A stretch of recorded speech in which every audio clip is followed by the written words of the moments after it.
Hello everyone, welcome to my podcast, Industrialization and Development Series. I'm Professor Oyebanji Oyelaro Oyeyinka and I'm referred to as Triple O.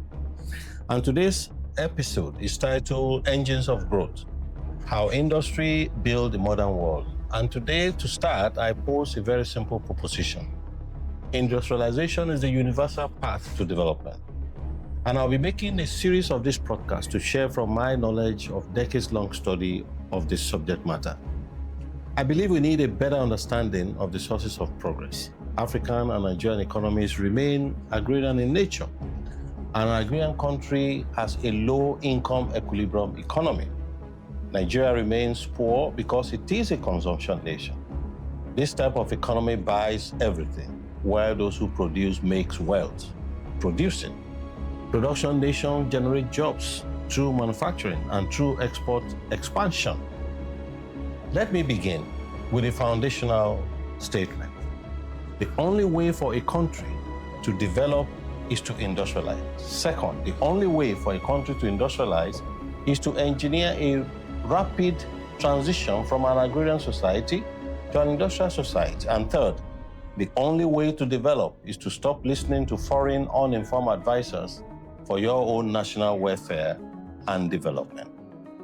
Historically, every nation that achieved high income passed through industrialization. Be it England, France, the US, they all transformed from agrarian economies into industrial hubs. Different countries leverage manufacturing for export, for competitiveness, in very distinct ways. Britain was the first industrial nation that used textiles and coal-powered industry to dominate early global trade.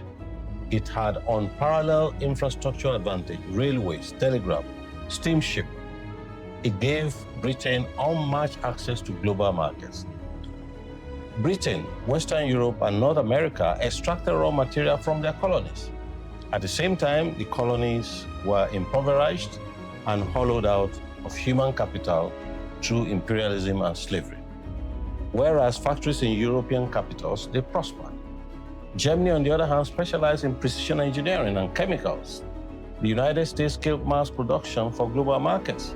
Japan later rose through electronics and automobile. Each nation's strategy reflected its policies, its resources, and its human capital. Now we'll discuss the catch-up countries, those who developed post-World War II, especially in Asia, how they acquired industrial capabilities and became competitors to the early leaders in another episode. In 1750, Europe, North America, and Japan made up about 27% of global manufacturing. By 1900, they produced 90%. By 1900, 5 industrial nations accounted for about 45% of global GDP: US, Great Britain, Germany, France, Italy, and Japan. By 2025, Asia accounted for 49% of the world's GDP in PPP terms. Today, Asia is the largest continental economy. From 2010, it is ahead of North America, by almost 7.3 trillion in nominal GDP. The GDP of Asia is more than double that of second-ranked Europe. The manufacturing hub has since shifted to Asia, with Japan leading now and earning 28% of global GDP. Japan, Korea, and India combined has over 13%. In other words, Asia's manufacturing value increased by over 3,000% between 1970 and 2015, compared to world's average of about 300%. Industrialization is the bridge between poverty to prosperity. Industrialization, therefore, is not optional. It is a foundation of economic transition. I am Triple O. Stay curious, stay informed, and see you next week.